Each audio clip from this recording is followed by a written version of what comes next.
இன்னைக்கு என்ன பண்ண போறோம்? Chocolate cupcake. மேகம் திறந்து கொண்டு மண்ணில் இறங்கி வந்து மார்பில் ஒளிந்து கொள்ளவா,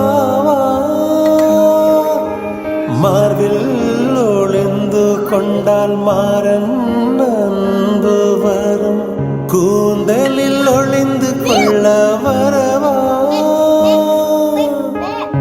என் கூந்தல் தேவன் தூங்கும் பள்ளி அறையா அறையா, மலர் சூடும் வயதில் என்னை மறந்து போவதுதான் முறையா, நினைக்காத நேரம்